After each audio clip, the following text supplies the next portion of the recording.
it's a sparkle. Hi, my name is John and welcome to my channel. I'm very excited because today we're going to show a little love to Intel, specifically the ARC A750 GPU. The ARC series of cards launched back in October of 2022, and fast forward 10 months later, these cards are looking like contenders. Over the past 10 months, Intel has worked diligently in improving performance and the overall experience. With driver updates coming monthly and sometimes 3 a month, we have seen the performance gain of up to 150% in some scenarios. I think it's time to build an all-Intel balanced build. This works out because I need a PC that can do some editing and content creation. I got a budget of $1,100 US, and if you haven't guessed by now, that's correct. I'm switching to ARC. I'll go through the parts I selected and why, do a quick build, and then jump into some performance and benchmarks.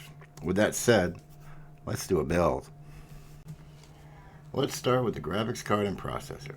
I went with the ARC A750 Titan OC Edition by Sparkle. First look, we notice an LED strip that is thermal synced.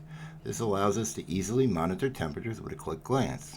It has a 3-fan design for optimal cooling and an all-metal case. It has AV1 encoding and comes out of the box overclocked at 2300 MHz. Also comes with a GPU sag stand. Nice touch. Now for the CPU.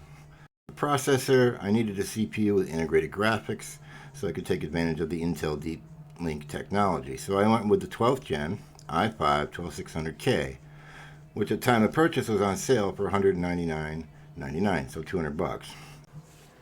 For the motherboard, I went with the ASRock Z690 Pro RS DDR4. This I picked up for $149.99 on sale. I did consider going DDR5, but trying to stick to my budget, those platforms are a little more expensive at the time of filming, so I went with the cheapest Z690 board that I could find that had all the features I needed. The main feature is that we have the i5 12600K that we do want to put a little bit of an overclock on. So that's why I went with it. For the storage, I wanted a relatively fast drive, so I went with the 1TB Samsung 980 Pro Gen 4, which has fast read and write speeds up to 700 MHz read and 500 MHz write, which is relatively fast for editing. I also carried over a 2TB drive for mass storage, a Gen 3 Lars with 3000 MHz read speeds. For the RAM, I went with T-Force Team Group. It's 32 gigabytes of 3600 MHz CL16 was on sale, so that's why I got it. Now for the CPU cooler, I went with the P3-240U RGB liquid cooler with LCD display from Gamedias.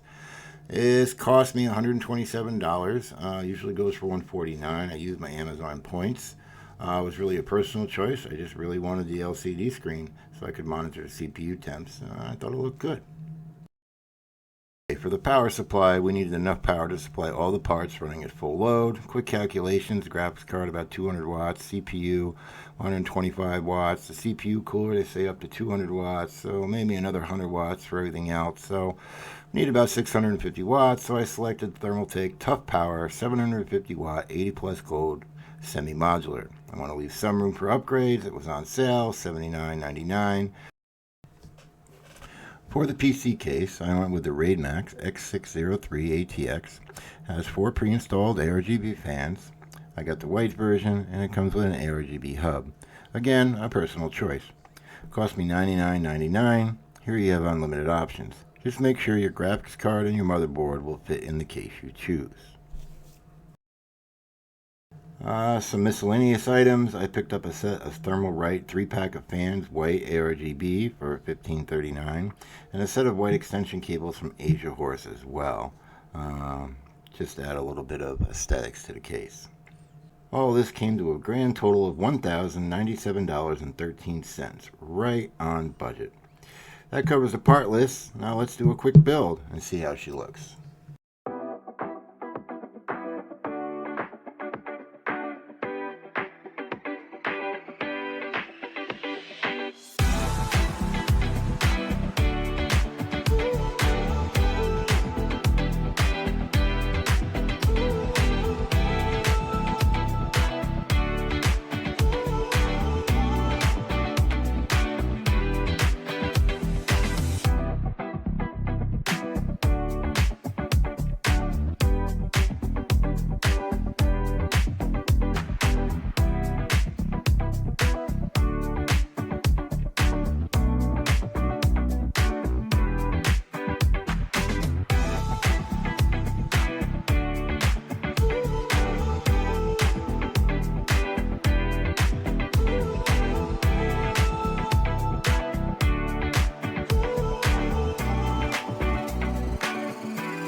First up, we have Time Spy. In Time Spy, we achieved some pretty nice numbers. The graphics score was 13,091. The CPU score, we got a 12,754. And the combined score of 13,039, which is a great score in itself, came in 394 points above the average. Next, we have Port Royale. In this test, we achieved a score of 6,793. This was 98 points above the average score, another solid showing for this computer. Moving on to some gaming benchmarks. First up is F123 Great Britain track.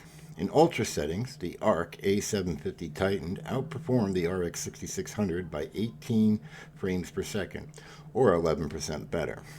At high settings, much of the same, the A750 Titan beat out the RX 6600 by 18 frames, another 11%. Medium settings, the gap closes with the ARC A750 beating out the RX 6600 by 5%, or 10 FPS. Next, we have Cyberpunk. At Ultra settings, the ARC A750 Titan takes the lead and beats out the RX 6600 by 12 FPS or 14%, achieving an average frame per second of 83. At high settings, much the same with the ARC A750 beating out the RX 6600 by 9 frames per second or 9% better. At medium settings, the ARC beats out the RX 6600 by only 3 points, so the gap closes. But it's not all wins for the ARC A750 Titan. In Forza Horizon 5 Ultra settings, the RX 6600 beats the ARC A750 by 27 frames per second, or 26%. For high and medium settings, the gap stays consistent with the RX 6600 beating out the ARC A750 by 26%. Next up, we have Apex Legends. At triple buffered, everything set to low, we see what I would call a tie. The ARC A750 edges out the RX 6600 by only 3 frames per second, which I would say would be margin of error. Much is the same in the next game I benchmark. Jedi Survivor. Here, at medium settings, we see what I'd call another tie, coming down to only 2 FPS between the two. Now, in the last game, we have Fortnite. And here, at performance settings, the RX 6600 beats the ARC A750 by 16 FPS or 10%. With 2 wins for the ARC A750 Titan and 2 wins for the RX 6600, we also got 2 ties between the two. From this small sample, I have both with the same gaming performance, so a tie. So let's wrap up this video. What are your thoughts? Would you buy an ARC Series card? Do you think they are contenders? Let me know down in the comments. I'd really like to know what you think. So remember, if you like what I'm doing, hit that like button and subscribe to the channel because it really would help us out. And as always, have a great day. Thank you.